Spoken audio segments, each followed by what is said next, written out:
Vamos lá, dar continuidade aos nossos assuntos, tá? Um abraço a vocês, morrendo de saudade, mas continue em casa estudando. Professor Edinho, vamos falar hoje um pouco sobre fluxo de calor. Professor, o que é o fluxo de calor? Eu sempre digo que o fluxo de calor é a rapidez com que o calor se propaga, tá? É a velocidade de propagação de calor. Lembrando que o calor é uma energia térmica que está sempre em movimento. Não existe calor parado.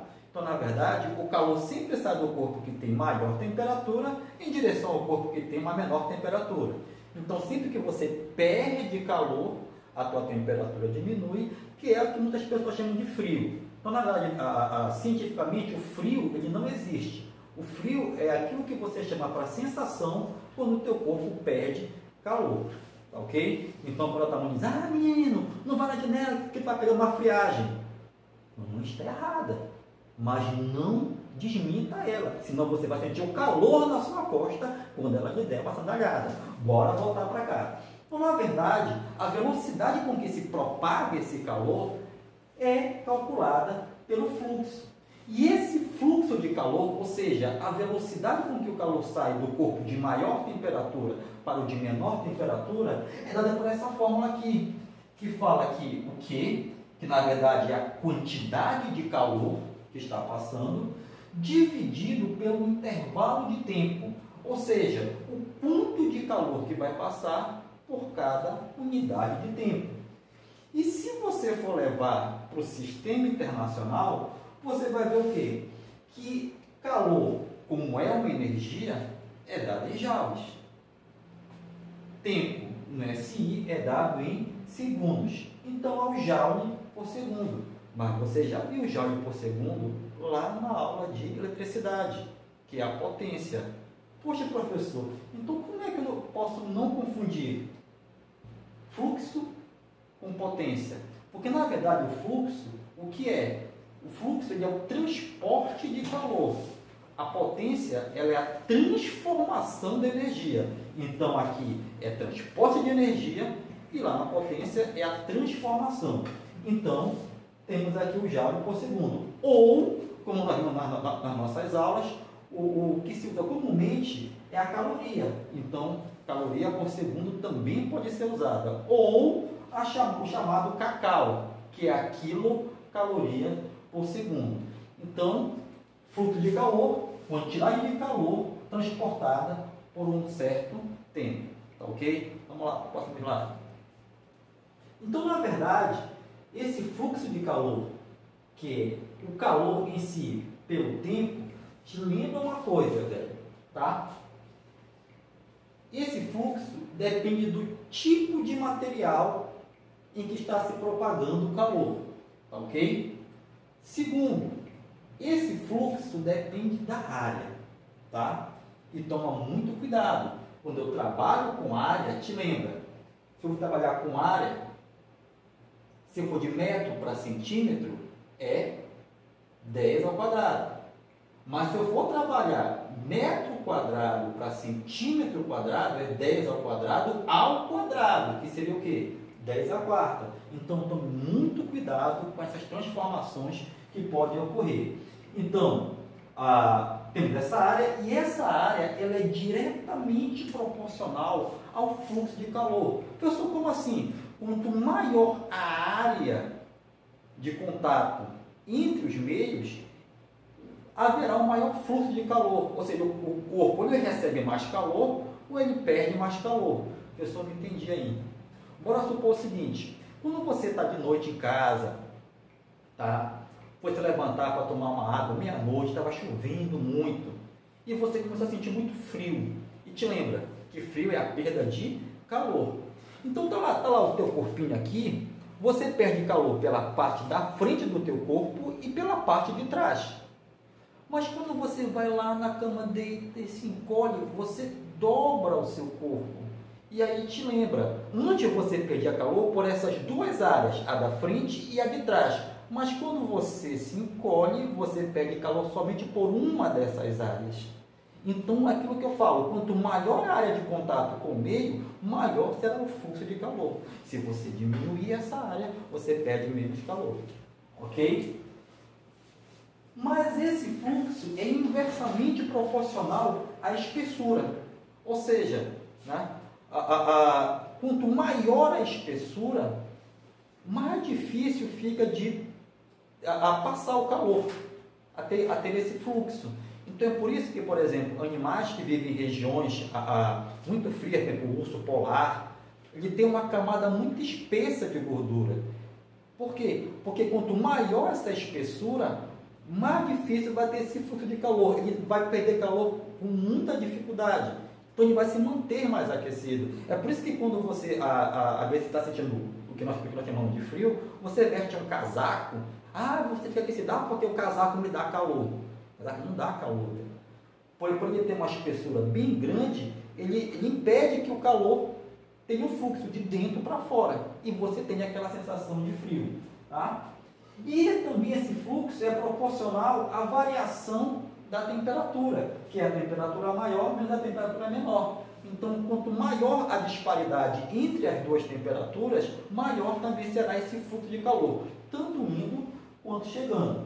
Então, na verdade, o que nós percebemos? Que esse fluxo de calor, ele é diretamente proporcional à área, inversamente proporcional à espessura, também direto à variação da temperatura, e nós temos essa constante, tá, de condutividade, que na verdade depende do material que é feito este corpo. Ok? Continuando aqui. Então, na verdade, nós temos toda essa equação que é chamada equação de Fourier, tá? Que diz que esse fluxo é proporcional à constante de condutibilidade térmica, que depende diretamente do material que é feito, também proporcional à área, né? E também a variação, né? a diferença entre as temperaturas dos corpos em questão, e inversamente proporcional à espessura deste corpo. Professor, como é que eu vejo isso na forma prática?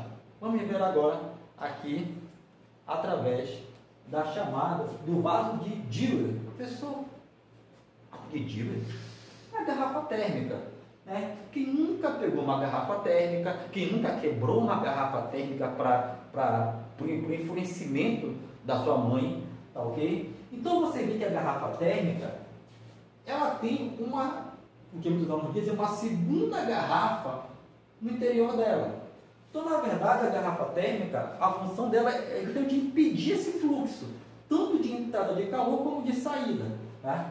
Então, primeiro, a tampa ela é feita de material isolante. Por quê, professor? Porque nós aprendemos que através da convecção térmica, se eu colocar aqui um líquido quente, um café, por exemplo, a tendência é esse calor subir. E essa tampa isolante tenta impedir esse fluxo de dentro para fora da garrafa. Também vimos que o calor ele pode ter esse fluxo, ele pode se deslocar através da condução, que é de molécula para molécula. Mas aí é que está. Essas duas paredes de vidro espelhado, entre elas é colocado vácuo, que é para justamente o calor não passar de molécula para molécula. Professor, por que na garrafa lá em casa, de vez em quando eu boto um café, mas resfria? Porque é difícil você criar um vácuo de 100%. Então, eu sempre digo que na prática nós temos um quase vácuo nas garrafas térmicas. E quanto mais ar tiver, mais fácil o calor terá esse fluxo. Então, o ideal é ter um quase vácuo aqui. Professor, mas o calor pode sair por irradiação. E a irradiação ultrapassa o vácuo correto. É por isso que essas paredes são o quê? Espelhadas, porque o espelho ele reflete a irradiação. Então, na verdade, o vaso de Dewey, ou a garrafa térmica, a função é o quê? É justamente impedir o quê? Esse fluxo de calor. Do calor sair, se eu colocar algo aquecido aqui, ou de o calor não querer entrar, se eu colocar algo em temperatura baixa. Ok? Vamos ver na prática como isso aqui acontece através das nossas aplicações. Primeiro, sabe-se que a temperatura do café se mantém razoavelmente constante no interior de uma garrafa térmica perfeitamente vedada. Aí vem duas perguntas. Primeira, qual o principal fator responsável por impedir a condução térmica? Lembre-se que condução é quando o calor passa de molécula para molécula. Que é tipo quando você, por exemplo, coloca um garfo todo metálico, uma ponta no fogo, e com o tempo você vai vendo que o resto do garfo vai aquecendo, porque o calor veio passando de molécula para molécula, tá? Ou seja, a energia foi se propagando, sem transporte de matéria. Então, nesse caso, como é que eu faço para impedir a condução térmica na garrafa? Colocando justamente o quê? O vácuo. Porque te lembra que no vácuo não há moléculas, não há matéria. Então, o fator principal para impedir a condução térmica é a utilização do vácuo entre as paredes espelhadas. Segundo, o que acontece com a temperatura do café se a garrafa térmica for agitada vigorosamente? Então, se você pegar um café, uma garrafa térmica com café e começar a sacudir a garrafa, não faça isso. Não faça, tá? Vai começar a ocorrer o atrito entre as moléculas. E nós temos uma forma de energia chamada de energia mecânica, que é através do movimento das moléculas. Então, quanto mais você agitar, mais energia mecânica vai sendo transformada em energia térmica. E aí a garrafa vai começar a aquecer mais e a liberar mais a convecção. E com o tempo pode acontecer um acidente da garrafa não suportar tanta pressão e explodir. Então, o que aconteceria seria o aumento da temperatura interna devido à energia mecânica, à agitação das moléculas. Ok? Bora para a próxima. Marque a alternativa correta a respeito da lei de Fourier, que foi a lei que citei agora há pouco, do fluxo de calor. Tá? Fala o seguinte: a lei de Fourier determina a quantidade de calor trocada entre duas regiões de uma superfície em função de suas dimensões. B. A lei de Fourier determina o fluxo de calor entre duas regiões de uma superfície em função das suas dimensões. C. A lei de Fourier mostra que o fluxo de calor entre duas regiões de uma superfície depende de suas dimensões. D. Na lei de Fourier, o fluxo de calor e a condutividade térmica do material que compõe as superfícies são inversamente proporcionais. E letra E, todas as alternativas anteriores estão incorretas. Lembre do que eu falei da lei de Fourier, ok? Que fala através do fluxo de calor, ok? E aí, a resposta certa seria a letra B, que diz que a lei de Fourier determina o fluxo de calor entre duas regiões de uma superfície em função de suas dimensões. Ou seja, você perde calor ou recebe calor de acordo com as suas dimensões, seja de área, e a área é diretamente proporcional a esse fluxo, seja da espessura, e na espessura ela é inversamente proporcional a esse fluxo. Tá ok? Vamos a mais uma questão. Ela fala o seguinte: a condutividade térmica é a constante de proporcionalidade presente na lei de Fourier. Sobre essa constante, marque a alternativa correta. Pessoal, o que é essa condutividade térmica na lei de Fourier? Porque te lembra, nós falamos de diretamente em relação à área e inversamente à espessura. Mas na matemática, como diria meu grande amigo titio Cláudio, uma proporção para se tornar uma igualdade é necessário de uma constante. E o que representa essa constante na lei de Fourier? É uma característica própria de cada material. B. Depende do estado de agregação das moléculas do material. C. Possui um valor fixo pré-estabelecido. D. É determinada na unidade de Joule por segundo. Ou E. Todas as alternativas estão incorretas. Falamos sobre essa constante. Resposta certa, letra A. É uma característica própria de cada material. Então, cada material vai ter a sua constante. Então, nas questões, provavelmente vai vir o valor dessa constante ou na questão direto ou em forma de tabela. Então, lembrando que esse fluxo depende dessa constante, da área, da espessura e da diferença de temperatura entre os corpos em questão. Então, por hoje, a nossa aula fica por aqui. Fique com Deus, continue estudando e até a próxima. Um abraço. Valeu!